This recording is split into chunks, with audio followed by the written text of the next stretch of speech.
14वीं का चांद हो या आफताब हो, जो भी हो तुम खुदा की कसम लाजवाब हो। मोहम्मद रफ़ी की आवाज में ये गाना जब भी कानों में पड़ता है तो दिमाग में सीधे खूबसूरत अदाकारा वहीदा रहमान की तस्वीर उभर कर आ जाती है। सच में इस गाने को देखकर यही लगता है इसे सिर्फ और सिर्फ वहीदा रहमान के लिए ही लिखा गया था। 50 और 60 के दशक में उनका नाम हर किसी की जुबान पर था। अदब, अदा और अदाकारी ने मिलकर वहीदा को बॉलीवुड की सबसे खूबसूरत हीरोइन बना दिया।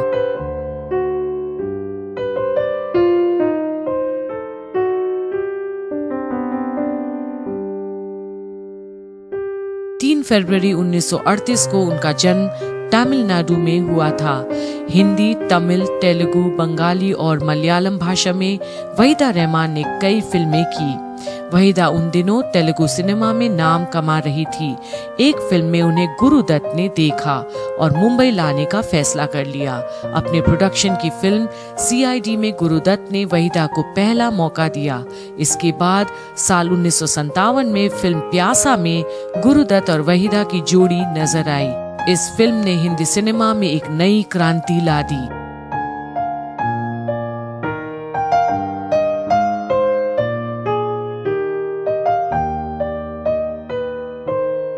1953 में गुरुदत्त ने गीता दत्त से शादी करी थी, लेकिन कुछ साल बाद उनकी जिंदगी में वहीदा रहमान आई।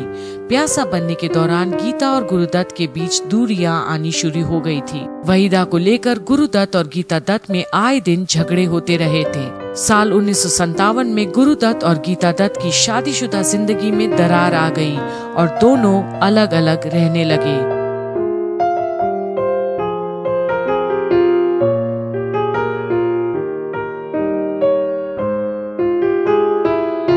अब वो वक्त आ गया था कि वहीदा के बिना किसी फिल्म की कल्पना भी नहीं कर पाते थे गुरुदत्त। इस बात का जिक्र उनके दोस्त अबरार अलवी ने 10 Years with गुरुदत्त नाम की किताब में किया है। गुरुदत्त और वहीदा के रिश्तों पर सिर्फ गीता दत्त को ही ऐतराज नहीं था।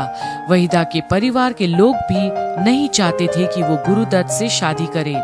गुरुदत्त हिंदू थे और वहीदा मुस्लिम। ऐसे में वहीदा को भी इस रिश्ते का कोई भविष्य नजर नहीं आ रहा था। अपना घर बचाने के लिए 1963 में गुरुदत्त ने वहीदा का साथ छोड़ दिया।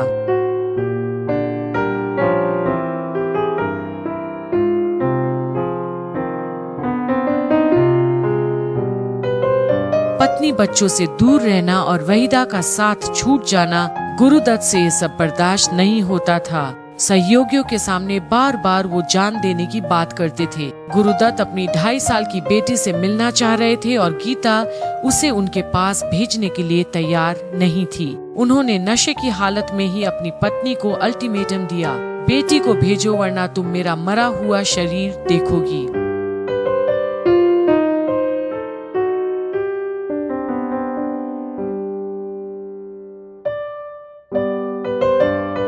10 अक्टूबर 1964 की दोपहर गुरुदत्त के दोस्त अबरार के पास फोन आया कि गुरुदत्त की तबीयत खराब है। जब वो उनके घर पहुंचे तो उन्होंने देखा कि गुरुदत्त कुर्ता पैजामा पहन पलंग पर लेटे हुए हैं। पलंग की बगल की मेज पर एक गिलास रखा हुआ था जिसमें एक गुलाबी तरल पदार्थ थोड़ा बचा हुआ था। अबरार के मुंह से निकला, गुरुदत्त ने अपने आप को मार डाला है। लोगों ने पूछा, आपको कैसे पता? अबरार को पता था क्योंकि वो और गुरुदत्त अक्सर मरने के तरीके के बारे में बातें किया करते थे। गुरुदत्त की मौत की वजह कभी साफ नहीं हो पाई।